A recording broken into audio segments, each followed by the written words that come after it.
हिंदुस्तान के कई राज्य परेशान हैं। तबाही के इस डरावने मंजर में सनक का भी खेल जारी है। रील्स बनाने का चस्का ऐसा चढ़ा है, नौजवान मौत को बुलावा देने से भी परहेज नहीं कर रहे हैं। यूपी से लेकर उत्तराखंड और फिर छत्तीसगढ़ से ऐसी डरावनी तस्वीरें सामने आई हैं जिन्हें देखकर सवाल उठ रहे हैं कि बाढ़ बेलगाम है या फिर लापरवाही। देखिए ये पूरी रिपोर्ट।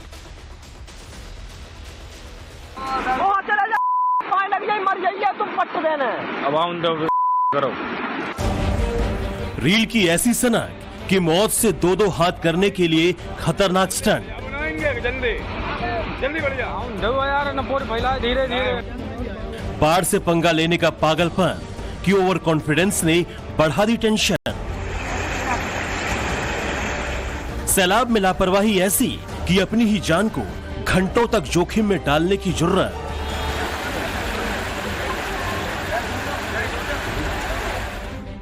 उफनती नदी ने बढ़ाई ऐसी टेंशन कि बेबस जिंदगी हुई पलायन को मजबूर।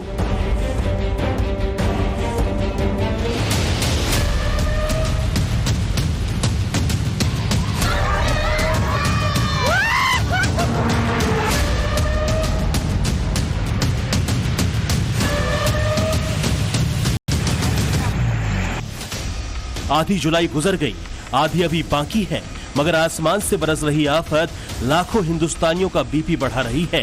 खौफ का ये मंजर पहाड़ पर जितना भयावह है, मैदानी इलाकों में भी उतना ही खतरनाक होता जा रहा है। जो सैलाब हर साल सैकड़ों जिंदगियों को लील जाता था, उसे चैलेंज करने की अजीबोगरीब सनक दिखी उत्तर प्रदेश के हरदोई में। रील के चस्के ने इस शख्स को मौत के बिल्कुल करीब पहुंचा दिया।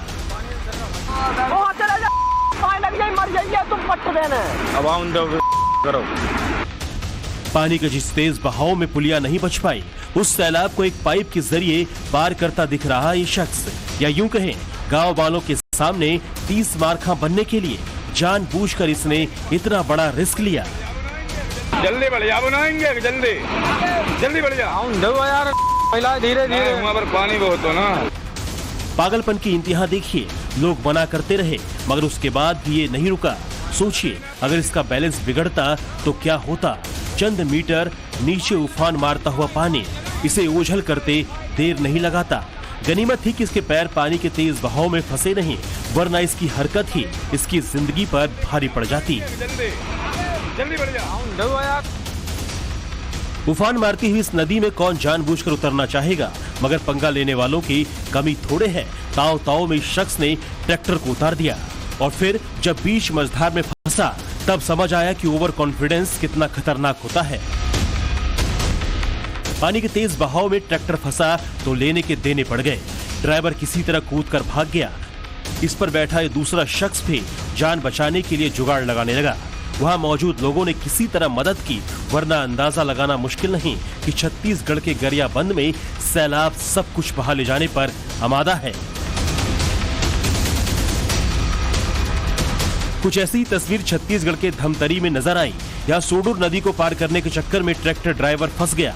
उसे लगा कि नदी के इस बहाव को आसानी से पार कर जाएगा, लेकिन तेज बहाव के आगे उसका जोर कहाँ चलने वाला था। गांव वालों ने उसे मौत के इस तांडव से बचाया। बताया जा रहा है कि कुछ देर और फंसा रहता तो तस्वीर बदलते देर नहीं लगती। जिंदगी से खिलवाड़ करने वालों में एक दो होते तो बात समझ आती। यहाँ तो लापरवाही की लिस्ट बहुत लंबी है। जिस पानी में इंसान आधा डूब जाए, उसे ट्रैक्टर से पार करने में जुटा है एक शख्स। ये महाशय इलाके के विधायक विक्रम मंडावी हैं। जगदलपुर से भोपालपट्टनम जाने वाले नेशनल हाईवे 63 पर पानी अचानक बढ़ा तो विधायक साहब ट्रैक्टर लेकर उतर गए। तो इस बात का सैलाब है तो क्या हुआ, नेतागिरी उनकी चलेगी। लेकिन चंद सेकंड बाद समझ आया कि बाढ़ से पंगा लेना आसान नहीं है। विधायक विक्रम मंडावी ने अपने साथ कई और लोगों की जान मुसीबत में डाल दी थी।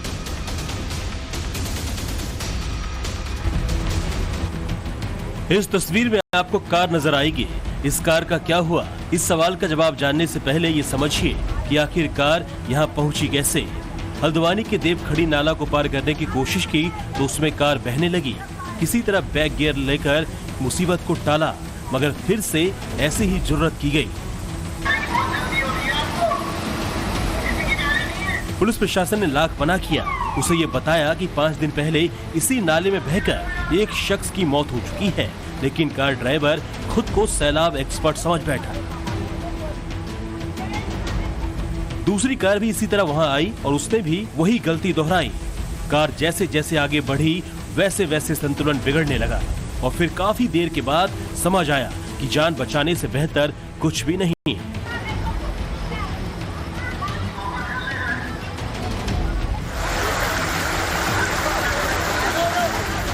सहारनपुर के शाकंभरी सिद्धपीठ मंदिर में दर्शन करने पहुंचे श्रद्धालुओं में तब हड़कंप मच गया जब शिवालिक की पहाड़ियों से तेज पानी आ गया। मौके पर मौजूद पुलिसकर्मी सजग थे, इसलिए रेस्क्यू कर अनहोनी को टाल दिया गया। लेकिन मंदिर जाने वाले रास्ते पर जिस तरह पानी बढ़ा वो हार्ट बीट कई गुना ज्यादा बढ़ाने वाला है। बताया जा रहा है कि श्रद्धालु नदी पार करके शाकंभरी देवी मंदिर पहुंचते हैं, इसलिए सिचुएशन डेंजर होने का खतरा बना रहता है और इसी को देखते हुए बैरिकेड लगा दिए गए हैं। मंदिर जाने का रास्ता बंद कर दिया गया है। बार बार प्रशासन लोगों को अलर्ट कर रहा है।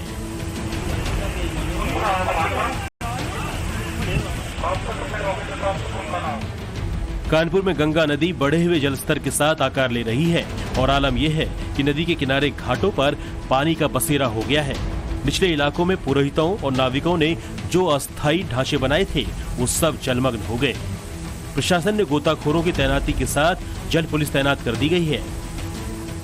1-2 फुट जल डेली बढ़ रहा है गंगा मैया का हमारी, और प्रशासन का भी काम बिल्कुल चौतरफा सही चल रहा है। खतरे के निशान के आसपास अब आने वाली हैं। अभी वो निशान यहाँ जो बना हुआ, जहाँ इसके ऊपर जला गया था, खतरे के निशान पे आ जा रहा है। हम लोग यहाँ जो भी नहाने आता है तो हम लोग उसको समझाते हैं भैया किनारे नहाइए, अगर किनारे नहीं नहाएंगे तो आपके संग दुर्घटना हो सकती है, तो हम लोग उसको हड़का के तैरना मारना कर देते हैं। कुछ इसी तरह गंगा ने वाराणसी की टेंशन बढ़ा दी है। सोमवार तक हर घंटे 5 सेंटीमीटर के हिसाब से गंगा में पानी बढ़ता गया। हालांकि मंगलवार को ये रफ्तार 1 सेंटीमीटर प्रति घंटे की रही। फिलहाल गंगा का पानी खतरे के निशान से केवल 1 मीटर की दूरी पर है, लेकिन ऐसा भी नहीं कि माथे पर परेशानी की लकीरें कमजोर पड़ गईं। रत्नेश्वर महादेव मंदिर डूब चुका है। 15 घाट जलमग्न हो गए। नमो घाट और 80 घाट भी उफान मारती गंगा की जद में आने लगा है। गंगा की सहायक नदी वरुणा के जलस्तर में भी वृद्धि हुई है। कयास लगाए जा रहे हैं कि अगले 10 दिनों तक पानी नीचे नहीं उतरा तो हालात बिगड़ सकते हैं। हर गुजरते पल के साथ वाराणसी के लोगों की परेशानियां बढ़ने लगी हैं। वाराणसी में गंगा प्रति घंटे 5 सेंटीमीटर की रफ्तार से बढ़ रही है, जिसकी वजह से बाढ़ का खतरा मंडराता जा रहा है। फिलहाल इस वक्त मैं वाराणसी के प्रसिद्ध नमो घाट पर मौजूद हूं और आप यहाँ पर किस तरीके से बाढ़ की स्थिति बनी हुई है उसकी एक तस्वीर दिखाने की कोशिश कर रहा हूँ कि देखिए मेरे कमर का जो पानी है वो बिल्कुल आ चुका है, जबकि यहाँ से लगभग 15 से 20 मीटर आगे तक जो घाट की सीढ़ियाँ हैं वो है, मतलब लगभग 25 से 30 सीढ़ियाँ पूरी तरीके से पानी में डूब चुकी हैं और आने वाले दिनों में घाट के ऊपर पानी आ जाएगा, यानी तटवर्ती जो इलाका है वो पूरी तरीके से जलमग्न हो जाएगा। और यही कारण है कि वाराणसी के लोगों की जो धड़कनें हैं वो बढ़ने लगी हैं। श्रद्धालु वगैरह आ रहे नहीं जो सैलानी घूमने के लिए आते हैं, आते हैं शाम को आती है, समय नहीं, इस समय नहीं, उनकी भी संख्या कम हो गई। नाव की स्थिति चल रही है, थोड़ा बहुत आप देख रहे हैं, इधर उधर रोड़ा नहीं, रो भी नहीं है इसमें, सब नाव इसमें बंदी हुई है, कुछ परेशान है कमाने के लिए, तो आगे कभी नहीं रहा, किसानों का पेट कहाँ से चलेगा। यूपी के 20 जिलों में इस वक्त बाढ़ जैसे हालात हैं। करीब 20 लाख से ज्यादा आबादी इससे प्रभावित हो चुकी है। इसी संकट से निपटने के लिए प्रशासन यूपी में जबरदस्त एक्टिव हो गया है। गोरखपुर में डीएम ने दूसरे अधिकारियों के साथ बोट पर बैठकर हालात समझे और तबाही की विभीषिका से निपटने पर जोर दिया, तो हरदोई में गर्रा नदी से प्रभावित हुए सैकड़ों गांव के लोगों को दिलासा दिलाया गया कि जल्द ही उन तक मदद पहुंचाई जाएगी। देवरिया के डीएम ने भी बाढ़ प्रभावित इलाकों का दौरा किया और मैसेज दिया कि मुसीबत का सामना मिलकर करना है। अरे यार, कोई बात नहीं, तो है, थोड़े पिघल जाएंगे। गुजरात के द्वारका में भी हुई बारिश के बाद जलभराव की समस्या खड़ी हो गई है। 3 इंच तक भरे हुए पानी ने बस्तियों को बेबस बना दिया है। लोग घरों से निकल नहीं पा रहे हैं। जिधर देखो उधर ऐसा लग रहा है मानो नदी बहने लगी हो।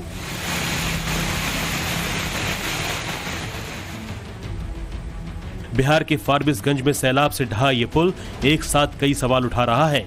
सवाल ये कि कुदरती तांडव से कब राहत मिलेगी और कब रुकेगा बिहार में पुलों के ढहने का सिलसिला। क्योंकि पिछले 3 हफ्ते में 15 पुल क्षतिग्रस्त हो चुके हैं। अररिया के फारबिसगंज का ये पुल 2017 में बनाया गया था। कुछ टाइम के बाद ये जर्जर हो गया। शिकायत की गई मगर सुनवाई नहीं हुई और फिर जुलाई की बारिश में ये लापरवाही की भेंट चढ़ गया। वाराणसी से आशुतोष सिंह के साथ ब्यूरो रिपोर्ट, टाइम्स नाउ नव भारत।